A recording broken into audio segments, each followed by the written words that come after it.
tonight was born in Grand Rapids. After attending Calvin College and the University of Michigan, he served as a staff member at the 1961-62 Constitutional Convention. He was a Ford Foundation Fellow at U of M before working as a speechwriter for Michigan Governor George Romney. He enjoyed a long journalism career at the Ann Arbor News as editorial page editor and columnist. His first book, The Toledo War, won first prize in history from the Michigan Historical Society. He has appeared on the History Channel on the show How the States Got Their Shapes. Stevens T. Mason, The Boy Governor, is a Michigan notable book for 2013. He lives in Ann Arbor with his wife Jeanette and is currently working on a biography of James J. Strang, the Mormon King of Beaver Island. Please help me welcome Don Faber.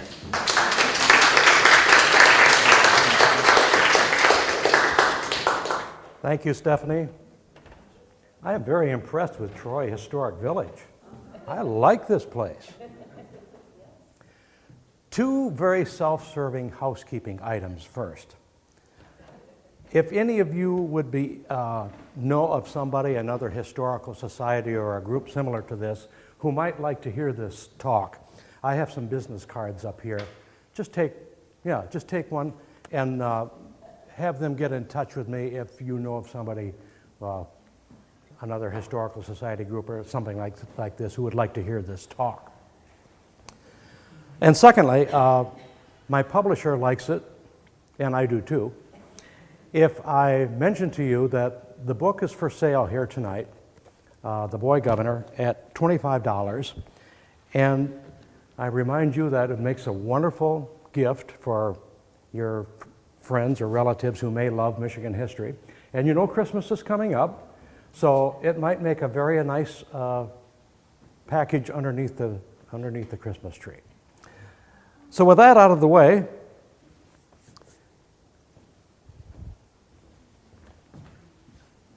what do you think?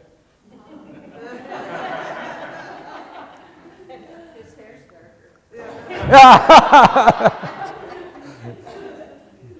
When we think of Stevens T. Mason, we think first of all of the visionary who was the first person to ask for an appropriation to build the Soo Locks, way ahead of his time.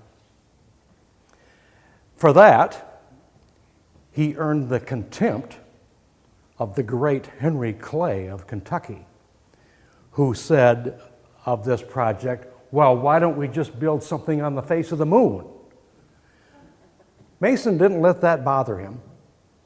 And you know, we had Mason to thank all those years later during World War II when Michigan, Detroit, this area of Michigan, became known as the Arsenal of Democracy.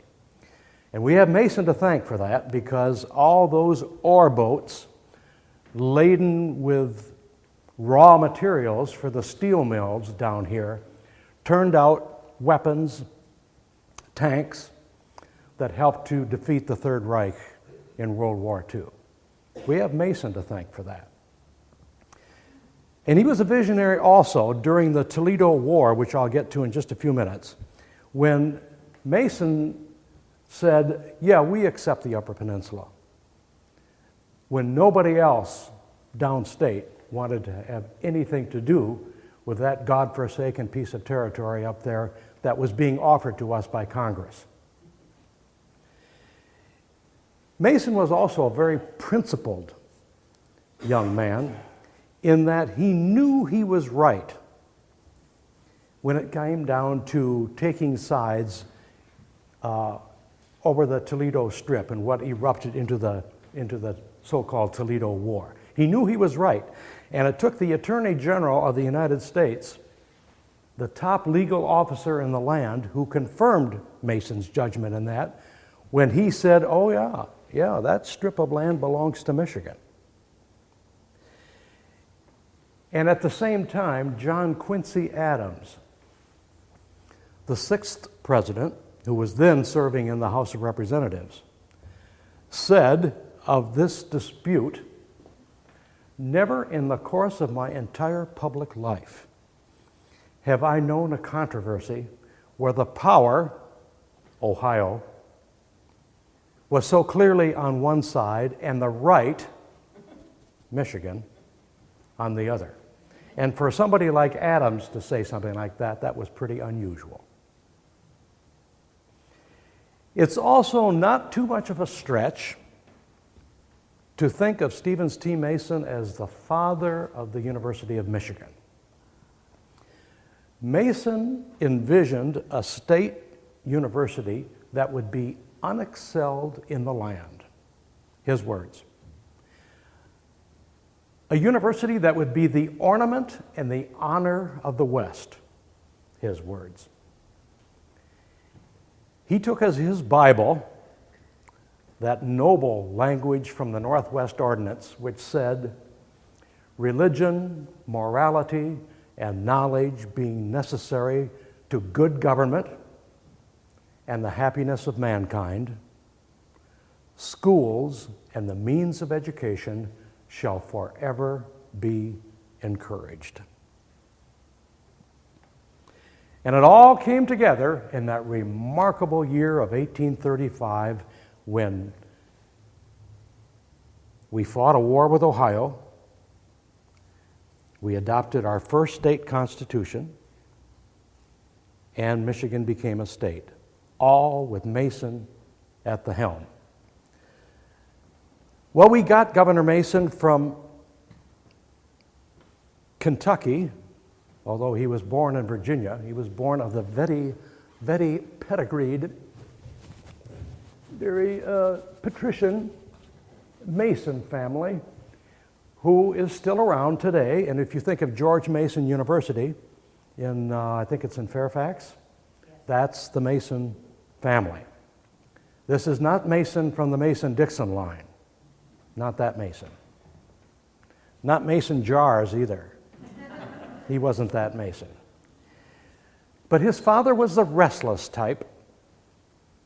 A very distinguished family as far as the Revolutionary War and pre-Revolutionary War politicians, statesmen in Virginia, military leaders. But as I mentioned, John T., that's Stevens T. Mason's father, was the restless type. The West was opening up, and he thought he could make a lot of money in the West. So he took his family, Stevens T. was pretty young, and they moved to Kentucky, to Lexington, where Mason got involved in a number of business ventures, none of which worked out very well. And so, his family fortunes on the wane, young Stevens, who was attending Transylvania College at that time in Lexington, had to drop out of school and help. He worked basically he worked as a stock boy in a grocery store to help make ends meet. Well, John T. Mason was well connected, however, and he knew from years past President Andrew Jackson. So Mason got a hold of Jackson, went to Washington to visit Jackson, and basically asked them for a job. Are there any jobs open still? And you know, Jackson was, of course, the master of patronage. But by that time, most of the good jobs were taken. But there was one job open in far-off Michigan territory, the post of secretary. That's the number 2 position in the territory. Do you want it? And John T. Mason said, sure, without knowing at all what he was getting into. Mason took the job and took Stevens T., young Stevens T., with him to Michigan from Kentucky. The rest of the family would follow a little bit later.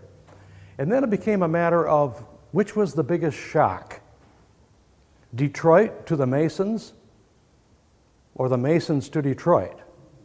Because when they arrived in Detroit, they saw a town with a sewer running through the middle of town, basically a frontier town. And the Masons were very well educated, well dressed, patrician, as I mentioned, well educated. And so it was a bit of a surprise to Detroiters when these two people showed up. And our territorial governor at that time, soon to go into President Jackson's cabinet, was Lewis Cass. Well, Cass took young Mason under his wing This is Stevens T., not the father. The father took the job of secretary, but he didn't understand Michigan. He didn't understand Detroit politicians. He didn't understand anything about the Great Lakes, our geography, anything about that. And as a result, John T. Mason found himself after a year asking to be out. He asked President Jackson to release him and went off to parts somewhere in the West, probably Mexico, still in quest of making more money, and he left Stevens T. behind. Now, at this point, President Jackson surprised everybody in Michigan and in Detroit when he named, at 19 years of age, young Stevens T. Mason as Secretary of Michigan Territory. 19 years old, number 2 position in the territory. And I think of what I knew at the age of 19, it's pretty scary. I knew that girls were people I liked, but I didn't know what to do around them. And as far as, well, never mind. Mason was smart. He knew that Detroit politicians, the Whigs and everybody else, resented this Kentuckian coming to rule over them as secretary. But Mason was smart. He did two things. First of all, he went to the leaders of Detroit and said, well, you know, I realize that I'm a very young man, but I would like very much to have your counsel and guidance when I'm secretary. And this won many of them over. The second thing he did, a very cheeky kind of thing, was he wrote a letter to every senator in the United States because they had to act on his nomination as secretary. He wrote a letter in which he said to them, in effect, I'm paraphrasing now, I know I'm a young man, but President Jackson has reposed all of this confidence in me. And which one of you would be where you are today if somewhere along the line you hadn't relied on somebody else to give you a boost? Now, I thought that was kind of a cheeky thing to say for a 19-year-old to these august United States senators, but it worked. And they came to accept Mason as, well, if President Jackson says he's okay, he's probably okay. And Lewis Cass, who by this time was the Secretary of War in Jackson's cabinet, said, yeah, this young man is all right. He's going to work out. In the meantime, though, since Cass had left, the office of governor, that's the top position, was left open, and President Jackson filled that by naming a man by the name of Porter from Pennsylvania as Michigan's governor, territorial governor, with Mason as the number 2. Well, as it turns out, for reasons we're not quite sure, Porter opted to spend as little time in Michigan as he possibly could, while still drawing the pay, however, of territorial governor, leaving, in effect, young Mason as the acting governor, with Porter gone. Now, it's one of the ironies of Michigan history that one of the very few times that Porter did decide to come back to Michigan, his timing was just atrocious, because he came during the 1834 cholera epidemic. And Porter was one of the victims of cholera. Again, now leaving Mason as the acting governor. This time, however, President Jackson took his time about naming a successor, and he let Stevens T. Mason serve as, in effect, our governor, acting governor of Michigan Territory. Well, now, right about this time, things were coming to a head on our southern border. I think many of you know the short form of the story, but our southern border, Ohio's northern border, had been in dispute for years. And so Ohio at this time was building an expensive series of canals which would link Lake Erie with the Ohio River on the south. All of the investors in these canals were Ohio people. The hook was the outlet for the northern part of that one canal was going to be Toledo on Lake Erie. That was going to be the outlet, the northern terminus linking all the rest of Ohio with the Great Lakes. Now the problem was that Michigan drew its boundary according to the Northwest Ordinance. That was what governed us. It governed Ohio too. But it didn't make any difference to them because they angled their boundary just enough at an angle so that it included Toledo. Now, if you ran a line, according to the Northwest Ordinance, if you ran a line from the southern end of Lake Michigan all the way to where it intersected Lake Erie, Toledo happened to fall in Michigan. And Michigan operated under that principle. And in the 1820s, Michigan moved people into the Toledo Strip. This was the area, let me backtrack for just a minute. To try and settle this, Ohio, in 1815 or so, ordered a survey. The survey was done according to the United States Surveyor General, a man whose name happened to be Tiffin. Tiffin, Ohio. Tiffin College. So Tiffin gave his surveyors their marching orders, and lo and behold, their survey showed that Toledo was in Ohio. This angered Michigan, so that we ordered a survey of our own. And lo and behold, our survey showed Toledo to be in Michigan. The area in between, it's about 470 square miles of swamp and farmland, came to be known as the Toledo Strip. Now when I say we, I'm saying Michigan. We moved people into that strip, settlers, organized it into townships, collected taxes there, voted there, so that we had, you would think, every legal right to that Toledo Strip. In 1835, Ohio has a governor by the name of William Lucas. And Lucas at this point decides that it's time to make sure that once and for all that strip of land belongs to Ohio.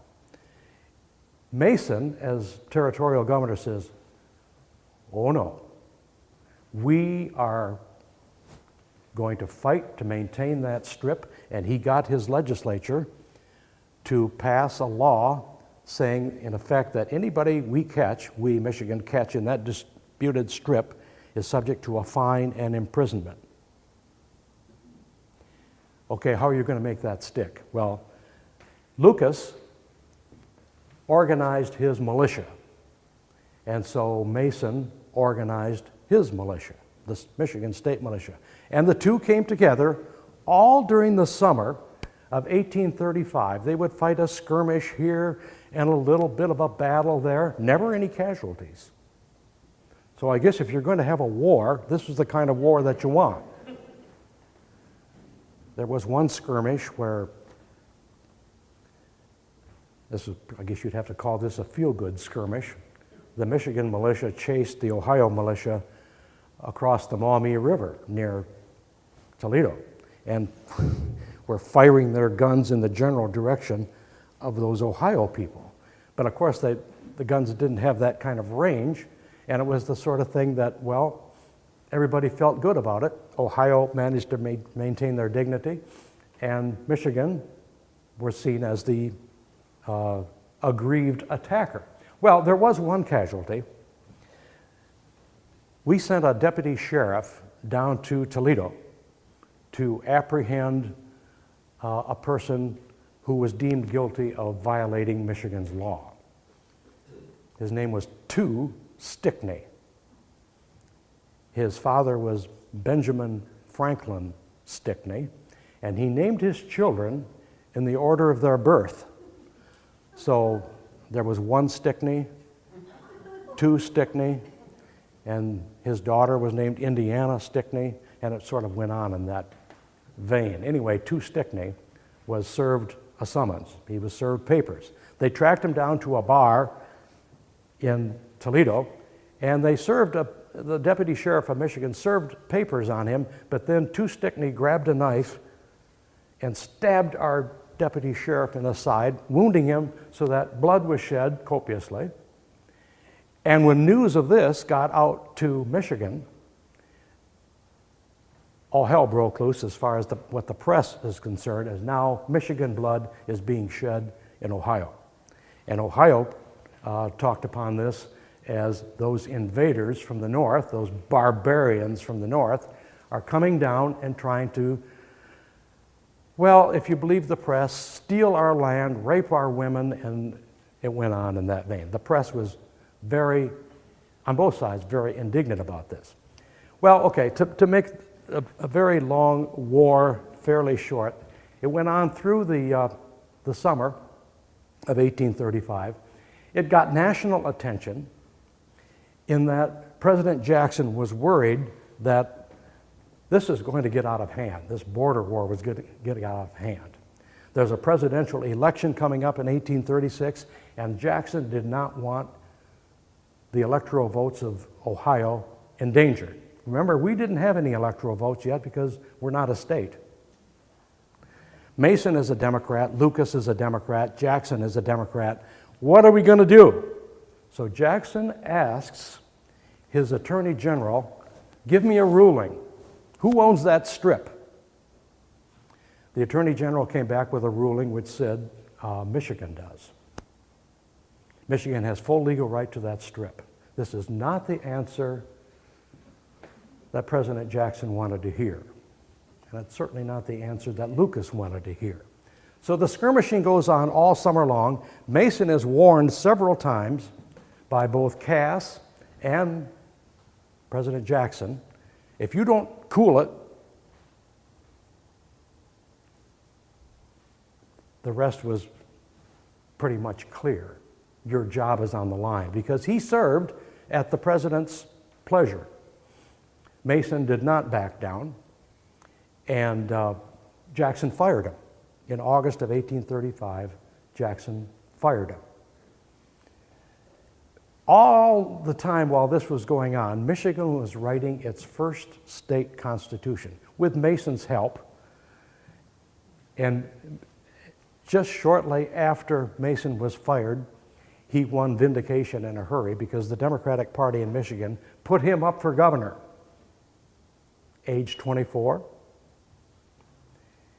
And he won vindication by winning the election as Michigan's first governor. Incidentally, he set a record that will never be broken. Under the electoral laws today, you can't have people serving that young. So he set a record that will never be broken. It's actually set two records. When he was 19 and appointed secretary by Jackson, that set a record. And then again at 24, serving as our first state governor. So that was pretty amazing. The Toledo War ended with Michigan having to give ground because we didn't have any votes in Congress, and this was going to go to Congress.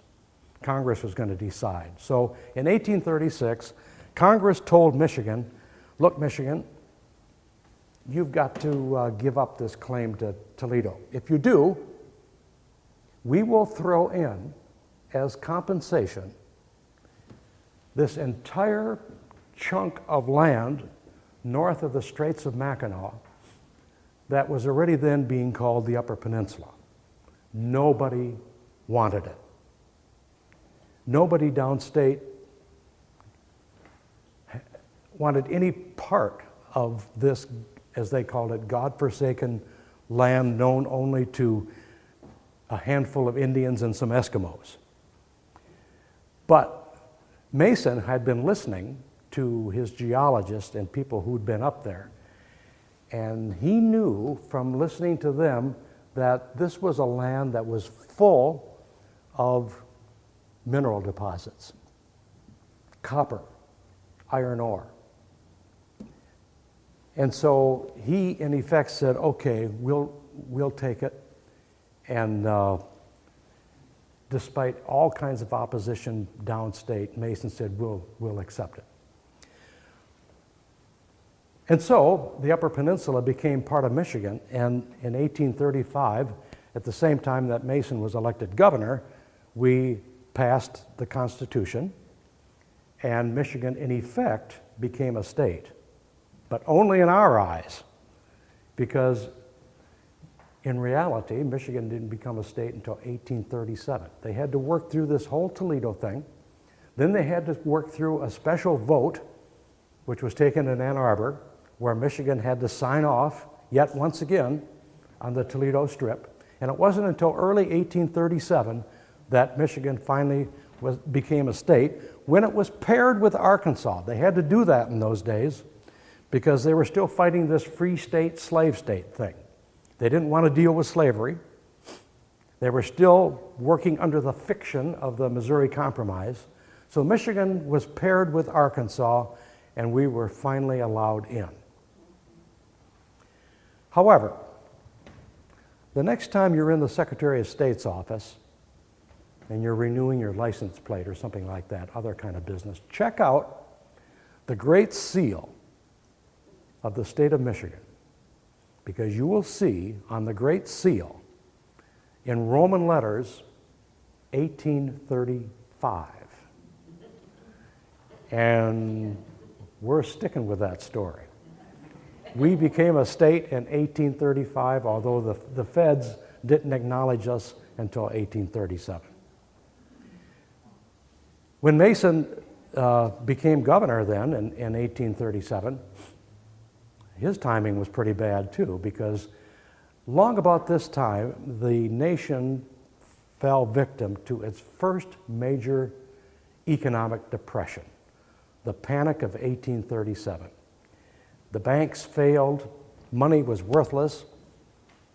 Mason had set in progress an expensive series of infrastructure to Michigan. We were going to build roads and canals and railroads, and it was all going to transform Michigan. Wonderful vision. He even started work on some of those railroads. Started work on the canals. The Clinton Canal is near here, right? Started work on the Clinton Canal. Actually got some of it, a little bit of it completed. But then the panic struck and money was worthless. Investors went bankrupt. Mason was authorized by the legislature to go east and negotiate a loan to help Michigan through its problems. Now, Mason, for all his other gifts, was not a financier, and he could not hold his own with New York and Philadelphia bankers.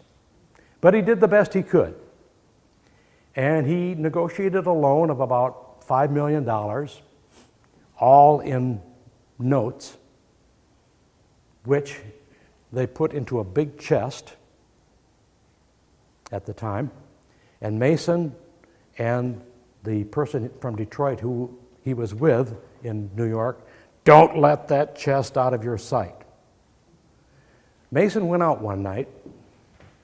My research indicates that it was probably to court the girl he eventually married, Julia Phelps, kind of a socialite.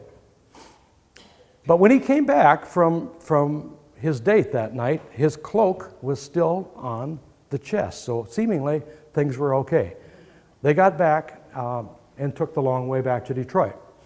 The steamer by up to Albany, and then across the Erie Canal, and then by steamer again from Buffalo to Detroit. When they got to Detroit, they checked the contents of the chest, and some money's missing.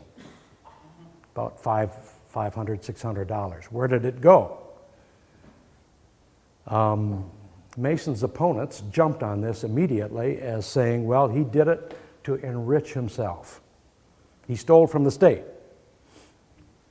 The money showed up about 3 weeks later. In the meantime, Mason had covered it out of his own funds, but the damage had been done to Mason.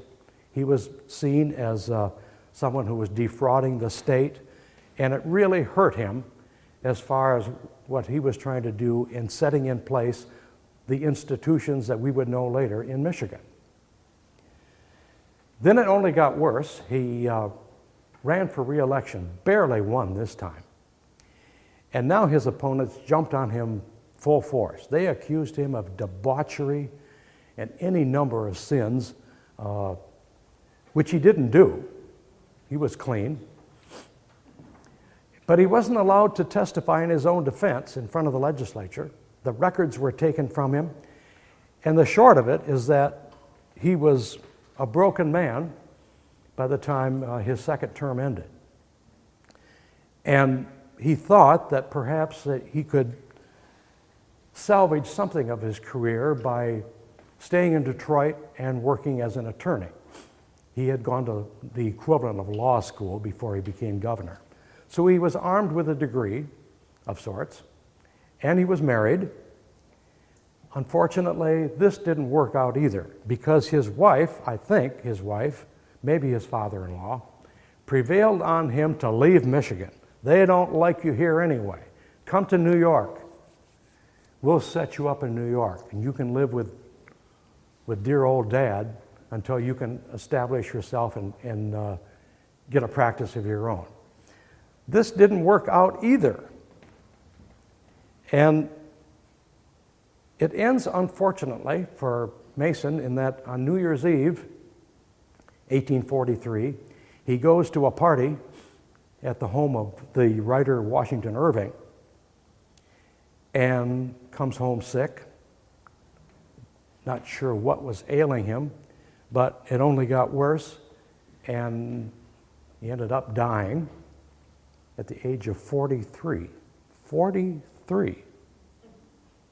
Leaving a wife and 3 children. To make matters worse for his widow, the youngest of the children, died within a month after Mason died. Well, when news of Mason's death reached Detroit, all of a sudden, this young man who had been in disgrace before suddenly became a kind of a hero, a young man who had his instincts in the right place, whose morals were impeccable, had done all the right things for Michigan. So then it became a matter of Michigan adopting Mason as their own native son. But then he was forgotten for about 50 years, maybe about the turn of the century, somewhere around 1900 or so, when one of his early biographers decided that, wouldn't it be nice if we could have Governor Mason back in Michigan and have him here for a proper burial. So he cleared it with the Mason family, and the Mason family, and including Mason's very elderly sister at this time, who was 90 years old, said, sure. So they exhumed Governor Mason from his grave in New York and brought him back to Detroit, 1905, with full honors, military honors, parades, politicians speaking, the mayor of Detroit giving an announcement, and it was all very upbeat and very deserving, I think, of Governor Mason. And they buried him in Capitol Park at the site of Michigan's first capital, where Mason had served. And they buried him for time and eternity. except that time and eternity only lasted about 50 years because in 1955, Detroit had plans for Capitol Park. They were going to put in a bus station. So they had to exhume Governor Mason one more time and move him to a safe place until they could put the bus station back in there. And then they could bury him again, this time again with all kinds of honors, flags flying, mayors speaking, for time and eternity. This time, again, time and eternity lasted about 50 years. And now we're playing into yours and my memory, because just a couple of years ago, about the time that this book came out, of all things, they decided, Detroit did, that Capitol Park needed to be refurbished. It needed a makeover. And so they exhumed Governor Mason yet again and took him to the same funeral home that they had taken him to 50 years earlier. Now, I called the funeral home and said, look, my name is Don Faber. I'm a historian. I'm doing a biography of Stevens T. Mason. Would it be all right if I had a look at the governor? And my wife said to me, you're not going to do something like that, are you? What are you, some kind of a ghoul? And I said, no, this is a unique opportunity. If I had been around all those times when Abraham Lincoln was dug up, I would have been the first person there to pay my respects. The funeral home said, sure, come on down. Don't take any pictures, though. I said, okay, I'm not interested in taking pictures. Although I did think that with my cell phone, I could have sneaked a quick one. But they let me in, and they took me down to where Stevens T. Mason was in his casket, and they opened it up for me. And thank goodness for me, the funeral attendant had other duties to attend to, so I had Stevens T. to myself for about 20 minutes. And he is what you would have expected. Bones arranged in such a way that we would guess that he was probably about 6 feet. But in all those exhumations, he'd been rattled around a little bit. He still had a molar, you could see, in his jaw. But that 20 minutes to me was a luxury, because I thought, Governor Mason, there you are. If I could bring you back to life today, what would I do? Well, I would take you to Detroit to see what your city looks like. I would take you to the University of Michigan to show you your state university and the classroom with your name on it that they named after you, Stevens T. It's there with a plaque on it. Oh, and I would definitely take you to northern Michigan. I would show you the Straits of Mackinac and the bridge. Wouldn't that be something? And I would take you to the Sioux Locks. There they are, Governor. You asked for them. There they are, working. 3 or 4 of them. You asked for them. And all too soon, the attendant came back and asked if I was finished, and said, yeah, I'm about as finished as I'm going to be, I suppose. And they closed the casket up. And then a few days later, they reburied him again at Capitol Park. And this time, as his biographer, I was one of the principal speakers, and I was very honored to be one of his principal speakers. So I would invite you, anytime you're in Detroit, if you're in Capitol Park, it's a little narrow wedge of land I don't know. I guess the nearest landmark would be the Penobscot Building. If you can find the Penobscot Building, you can find Capitol Park. Anyway, that's where Governor Mason is buried. There's a nice statue of him there, and he's buried in an above-ground, not crypt, what's the word I want, with the seal of the state of Michigan in the front of it. So it's all very nice.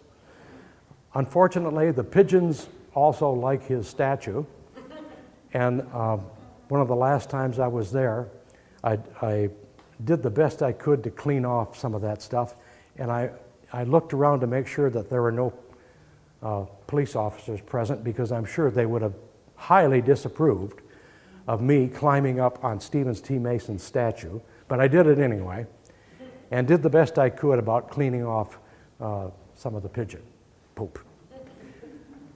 He stands today, I think, as our second most honored statesperson, probably after Lewis Cass. And I know that Cass has a place of honor in Statuary Hall in Congress. But to my mind, Stevens T. Mason, for all his vision, for what he did in setting Michigan on the right path, putting our institutions in order, those railroads, those canals, everything that he did, higher education, our higher education establishment today. What a fine piece of business. The University of Michigan, Michigan State, the nation's pioneer land-grant university. Eastern Michigan, the teacher school, teacher training school without parallel. All of this stemmed from Mason's vision of what he wanted for his state. Now, if I brought him to Ann Arbor, I don't know what he would think of a stadium full of people cheering at a football game, but he might relate to the bad blood that we have with Ohio today. Because I think it all stems back to the Toledo War and why Michigan and Ohio, or Michigan and Ohio State, still have this blood and thunder battle every November. Now, before I take any questions, I would like to say that I think Michigan got the last laugh on the Toledo Strip. Sometimes I ask audiences, not necessarily when I'm speaking in Ohio, who do you think won the war? And Michigan audiences almost invariably say, well, of course we did. Look, we got the Upper Peninsula, et cetera, et cetera. Now, if we ask people in the Upper Peninsula who won the war, they might have an entirely different answer. Because as you all know, every 30 years or so, somebody up there gets the notion that they should form a separate state and secede from Michigan. And if they do, they've already got a name all picked out for themselves. Or if we asked Wisconsin, well, who do you think won the war? Well, they might have a different answer too, because Wisconsin, if you just went by logic, that landmass up there would seem to be part of Wisconsin, wouldn't you think? But it came to Michigan. And Wisconsin, after they became a state, 1846, 1847, made a half-hearted attempt to get that land back for themselves, but it didn't work out, and so that's where it stays. Now, who got the last laugh? Well, when I see all those Ohio license plates heading north on I-75 in the summer, I'm thinking, yeah, we probably got the better of them. And if some of you may remember that in the late 70s, early 80s, we had a highway commissioner, a Michigan man all the way, University of Michigan, who had a wonderful sense of humor. And it was his duty as the highway commissioner to put out the Michigan highway map every year. Well, this year, he didn't tell his bosses and he didn't tell the legislature. He thought he'd have some fun. So he picked two fictitious names of villages One of them was Go Blue, and the other one was Beat OSU. And he put these two fictitious towns just across the border in Ohio. And then waited for the storm to hit. And of course it did. Now that map today goes on eBay for about $25-30 because it's getting to be rare. And if you should happen to have one, 1979, 1980, hang on to it. And look for those two fictitious towns because they're there. His bosses, when they found out, said, oh, well, that's just Peter Fletcher doing his thing. In Ohio, I don't think they probably had much of a sense of humor about it at all. But anyway, I think that's where Michigan got the last laugh in the Toledo War. So now, you know a little bit more about Stevens T. Mason. Mason County, Mason, Michigan. Next week I'm going to be speaking in Grosse Pointe at the Stevens T. Mason Elementary School. I am so geeked about that already. I am so looking forward to that because now this really brings the boy governor home to me in a meaningful way, even more so than gazing at his remains in the casket. To me, this was just, for a historian, a unique moment. And you know, that time with him, I just treasure. And I hope you don't think it was some kind of a sicko act on my part, but to me it was an amazing opportunity. So if you have questions now about Stevens T, I will be happy to take them. And if you're interested in the book, I will be happy to sell the book to you also. Yeah, question? Can you describe Detroit a little more? Do you know much about the history of Detroit at the time that he was governor? Yep. Can you tell us kind of the boundaries, or what do you know about it? Oh, boundaries? I'm not sure about the boundaries, but at that time, we're talking mid-1830s now. This is only about 30 years after Detroit was razed. They had that terrible fire. Anybody check? 1805? Yeah, 1805. Burned to the ground, except maybe one or two buildings. Detroit rebuilt. And the motto that they still have today is one that was crafted by Gabriel Richard. Now, Gabriel Richard and John Monteith and old Judge Woodward Avenue, those three men were instrumental in founding the University of Michigan. It went by a long-legged name back then, but it was still Mason's job to put flesh onto that vision and to see this university that he wanted to take place. And in his lifetime, it relocated from Detroit to Ann Arbor. As far as the boundaries go, I'm not sure.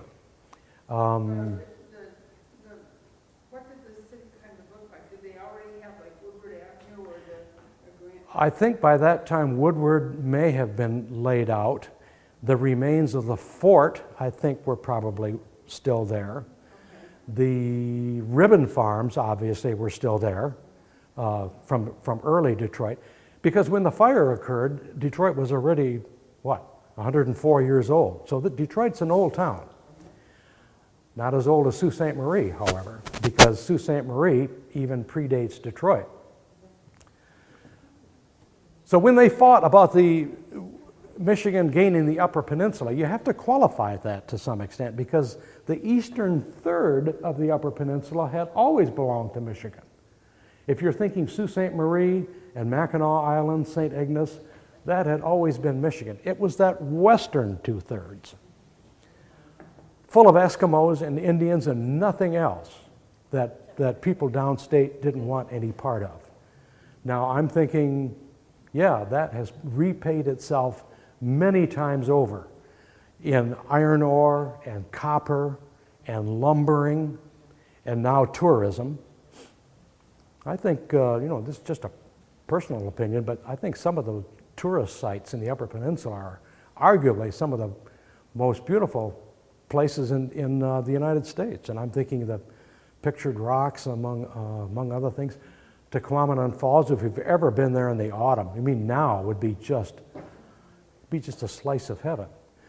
So we gained an awful lot in the Upper Peninsula, but we lost Toledo. Now, Toledo still has I think the biggest U of M alumni chapter in the country, and I like to think of them as our lost brethren. So that if there's ever another war with Ohio, I'm going to sign up. And I'm going to try and reclaim Toledo and those folks back there to their rightful owners. We lost them. Ohio didn't give up anything. They just said, you have to do this. And then Michigan we just had to go along. Now, see, it had been Mason's strategy all along that if we can just get into the Union, we've got to be a state. Once we become a state, we have electoral votes and we have some clout. Then we can go to the United States Supreme Court and they'll probably support us. He's thinking, well, if the Attorney General ruled in our favor, wouldn't the United States Supreme Court also? Who knows? He might have been right. It just never came to that. And who knows, if Mason had lived longer, he might have effected a comeback. I think a lot of Democrats in Michigan would have been very happy to have Mason come back.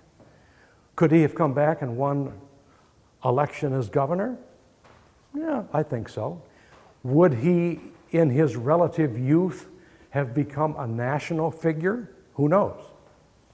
He was very outspoken privately, not so much publicly, but privately, on the number one issue of the day, slavery. He thought it was a contemptible piece of business.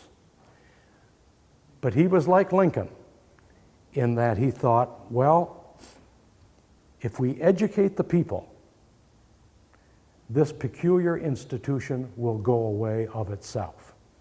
And we don't know, that may have been right. It didn't come to that because we had to fight a war over states' rights and slavery first. But of course, Mason wasn't around to see that. But I think his heart was in the right direction there also. And there are other issues that, again, privately he spoke out. He was early on for kind of a primitive form at that time of women's rights. He was totally opposed to President Jackson's Indian removal policy, which was very harsh. Mason thought this was just not at all what was called for. But as I mentioned, I think he stands very high in our esteem today as our number 2 statesperson. And again, I ask you to pay your respects to Governor Mason sometime if you're downtown Detroit. He would like that. He would say that I'm glad you thought about coming down to see me here. And if you see some pigeon poop on his statue, just clean it off as best you can. And in the meantime, I thank all of you for coming here tonight. It's been a pleasure talking with you and having you express as much interest in young Mason as you have. Yeah, question? Did they ever talk, the money that disappeared, was that something to set him up politically, do they think? I mean, you said it appeared later. I mean, what was that with that money? The money, she's asking about the money that disappeared from the chest. I'm thinking that the person who was with him, an attorney from Detroit, made off with that money in an attempt to besmirch Mason. Then thought better of it, and the money showed up at a post office somewhere. The fellow he was with later turned out to be a real bad apple in Detroit politics. So Mason may have had the last laugh there also. And who might that have been? Pardon? Would we know the name of that person? I'm trying to recall it for you. I'll think of it in just a minute, and yeah. I'm having a mental block right now, but Welcome to the club. yeah. Yes, this happens sometimes, doesn't it? But But anyway, the money did show up, but his opponents leaped on him. In fact, the worst of all, the one who just completely character assassination Mason, was his successor, Wordsworth. Woodward. Yeah, no, not Woodward. The second governor succeeded him, and he was an early founder and mayor of Detroit, but he just jumped on Mason full bore and tried to just completely besmirch him and ruin him. Mason, of course, came back. But he stands today as our top Michigan governor, I think, one of our top Michigan governors. We've had some wonderful ones. And I loved your quiz. Stinky Williams? Beans Williams? I had the pleasure of serving on one of our governor's staff, George Romney. I was an assistant press secretary and a speechwriter for Governor Romney. And I also got to know Governor Milliken fairly well also. One of our top governors, again, just Don Faber speaking, but I think if we had more public servants along the line of William Milliken and George Romney and some others, we'd be a better state. Michigan started off under Mason broke, and does any of this sound familiar? We didn't have any money in the treasury when Mason became governor. And inadvertently, he set the pattern for all of Michigan's economy to follow. Ups and downs, and hills and valleys, prosperity and times of depression. It's just our lot to have that kind of an economy. And Mason was the very first person to preside over not only statehood, but our first economic depression. Now, as it turned out, I'll quit in just a minute, Stephanie. As it turned out, all those canals that Ohio was building went for naught, and they sank a lot of money into canals that were very soon trumped by the railroads, because the railroads could do everything faster and more expeditiously than those slow canals ever could. So the canals went, well, you know what happened to the Clinton Canal, and you can still see remnants of those canals in Ohio too. But the railroads took over, and eventually Michigan sold the 3 railroads it had started under Mason. We had state ownership, not a good idea. We sold those 3 railroads to private interests, and they, knowing how to run a railroad, started making money.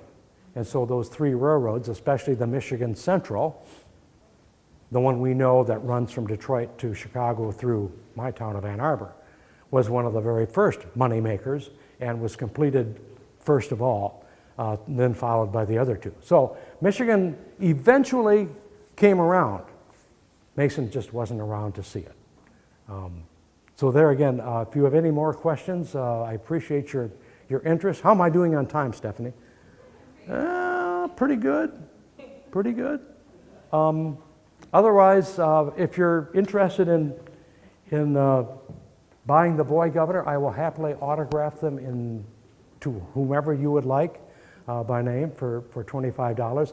And I should mention also, I'm plugging myself here, should you ever be interested in booking me again, I am finishing a book on James Jesse Strang, who some of you may know as King Strang. He set himself up as a king. He was a Mormon who broke with Brigham Young back in the 1840s. Brigham Young took his Mormons, his people, west. We all know that story, to Salt Lake City.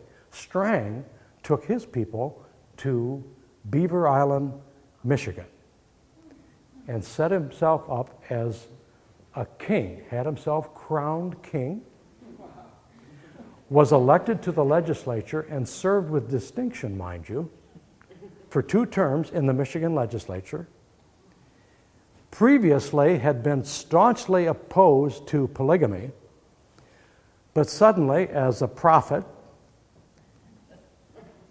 he was spoken to by God, or so Strang said, and it was revealed to him that it was okay to take plural wives. So Strang did. And he took 4 additional wives, in addition to the one, his legal wife, all of whom were pregnant at the time Strang was assassinated in 1856. Now, the short form is, after Strang died, he didn't name a successor. His church pretty much died out, although there are still some Strangite churches, followers today. The Mormon church, who he opposed, the Brigham Young people, as we know, are thriving. How many million members worldwide? But this is a captivating story in Michigan history. King Strang of Beaver Island, 1850, 1856. So in case Troy Historic Village ever wants me to come back, I tell other people, half kiddingly, my first 2 books, The Toledo War and The Boy Governor, I never was able to get very much sex. In fact, none. But now with King Strang and his plural wives, I can finally manage to work that angle. And for those people who are interested in that sort of thing, well, there's a minimum of it, and it's all G-rated, of course, but at least you have the flavor of a man who, he was very charismatic, and he was very, very smart, very intelligent. And if there's a warning there, it's that prophets who are glib and who talk a good line, be careful. Sometimes they speak the truth, and sometimes they don't. And if he was speaking with God, who are we to know? But you have to judge what he did and what he said and how he treated his people as, was this the act of a God-fearing man? But I leave that to you. In 2015, this book will be out, and you can see for yourselves and what kind of a man King Strang was. In the meantime, thank you again for your very